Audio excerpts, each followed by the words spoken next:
What's up, Zay's Garage back here for another one. In today's video, we are going to be talking about the BMW M235i, and not the BMW M235i, the F22 2 Series that many of you guys know from a couple years ago that had the N55 engine. No, we're talking about this new offset of the 2 Series that BMW has created that is like kind of a 4-door sedan, coupe-ish kind of body style. I'm an M3 owner and that car has an M badge on it. That car out there is controversial. The M235i is not a rear-wheel drive car. It is a front-wheel drive biased system that also can send power to the rear wheels, kind of like the system that VW cars offer, the Haldex system. Many BMW owners do not like this. They do not think that is a real M car, but I've been driving this car around for the past couple of days because the M3 is getting fixed by Herb Chambers BMW here in Boston, and I'm here to tell you it's not so bad. Let's dive into the video. Alright guys, so here is the M235i Gran Coupe. Let's put some stuff inside of it and let's take a look. The M235i isn't a bad looking car. The front end is really aggressive. It's a smaller front end. The bumper has some very nice sharp lines. The headlights look sharp as well. If you come around the side here, you have the blue brake calipers that indicate it's an M Sport model. The side profile is really nice actually from the side. The problem I have with this car, however, is when we get to the back. So this is a style that BMW keeps using that I can't stand, and that is this kind of, kind of flat rear end taillights. Very short back end. The X4M uses this style and it's hideous. So I don't know why they figured they need to bring this to the 2 Series Gran Coupe. I think this car looks fine, but this back end is where I have the problem. And you also have the cutout exhaust outlets here, and that all just looks fake. It just looks like that new modern era fake. And aside from that, this car looks pretty darn good.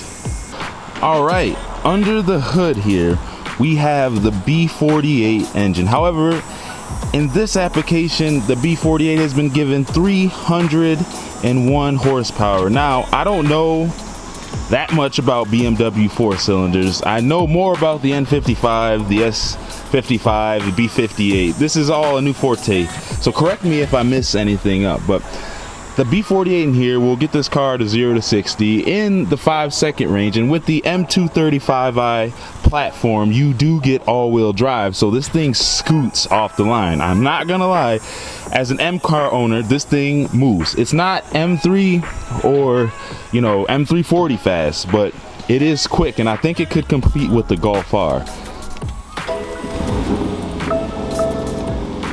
So here we are in the interior of the M235i Gran Coupe.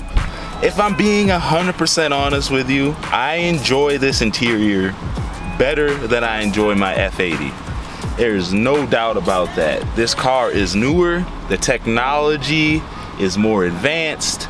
You get this much bigger iDrive screen with Apple CarPlay. You have this amazing gauge display here that, if my camera would focus, really is crystal clear, and it just makes the car feel so much more realistic than the gauges I have in my F80. And yeah, people say, oh yeah, the analog gauges are for purists, but no, this is nice. I mean, you can go through here, you can change different gauges,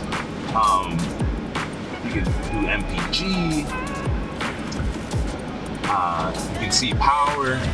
This is just truly a more advanced system than the F80, hands down. We have wireless phone charging down here. We have, you know, a different kind of setup here in the center console with the power, with the start button being next to the shift knob and all your sport buttons actually being laid out as opposed to, you know, kind of going through switches on my F80. And these seats, this particular one, excuse my glasses, has a really, really nice red color to them. And boy, I can't lie to you, these seats are gorgeous. I had red seats in my 340 and I truly miss them, and they're a lot more comfortable than F80. You also have the red inlays on the sides here.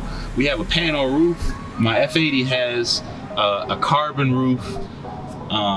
So I mean, it's kind of nice actually having some light in the car, and you know, opening this thing up. So nice. My M3 feels like a dungeon. Now the back seat obviously is lacking in this car because it is a little bit smaller. However, the seats look really nice nonetheless. The steering wheel definitely has a very nice look. I like these new G series steering wheels. They definitely, you know, feel more upscale than the last generation. Obviously it doesn't have a split in the middle like the F80 does, but nonetheless, looks really nice. I would truthfully say that this is hands down a better daily driver than my F80. It is worlds more comfortable, and as we go on this quick drive here, I'll show you exactly what I mean. But before we do that, let's hear the exhaust note. This is a 4-cylinder B48.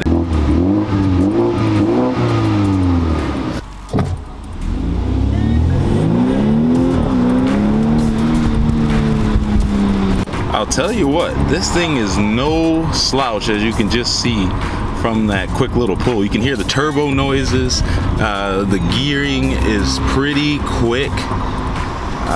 Whether you're in auto or manual mode, the exhaust is kind of spunky. I really like this car. It's a little spunky ride. That engine is very responsive, and I like that a lot. So here's the thing. I've raved about this car so far, but the truth is, you know, when you get behind the wheel of this car, you quickly realize that it is not a BMW M car in the true sense of its meaning. This car is built more for somebody who wants a comfortable daily drive and also enjoys having a little bit of fun every once in a while. This car is not as raw as an M3. The suspension is nice and soft, and it goes over bumps really nicely. The steering wheel is kind of numb. You don't really feel anything. The steering in F80 is numb as well, but at least it has more of a feel to it. This car is quieter. The exhaust is not as loud. Now, from my revs you heard earlier, it isn't a bad sounding car, not by any means, and you can still hear it, but is it crack and pop and bang like my M3 does? No. And I think BMW knew what they were doing when they put a M badge on this car. They are simply just down mark segmenting performance cars so that they can be have more appeal to the mass market. And that's exactly what the M235i is, and that's what it does really well. I'm not gonna lie to you, I enjoy driving this around town more than my M3 because it is less bumpy. I live in Boston and it's just an inherently bumpy place, and this car is comfortable. And you know, this would be a very good daily driver for my M3 when I would want to just go out on the, you know, when I just want to do my daily commute. I drive this. When I want to go out on the back roads, when I want to have fun with my buddies, I drive the M3. You know, this car would be perfect for that. But if you want a true performance car, the M235 is not that. Now, would I buy an M235i Gran Coupe? Probably not. I don't have $30,000 to $40,000 just lying around to buy one of these as a daily driver in addition to an F80 M3. However, you might. this car might be a great fit for you. I'm more of a purist, and if I had to choose one or the other, I would definitely be in my M3 all day long. But for what this car is, it's not bad, and if you can pick one up and you want it, I highly recommend you do. If you stayed this long, thank you so much. My name is Isaiah, and this is mostly a BMW channel, so I will be doing things with my BMW M3. I'll also be reviewing cars just like this one right here. If it has a BMW, I will be involved with it. So if you like that kind of stuff, please give the channel a subscribe. Please like the video. Tell me what you think about the M235i Gran Coupe, and be on the lookout for new content. Thank you so much. We'll see you in the next one. Peace.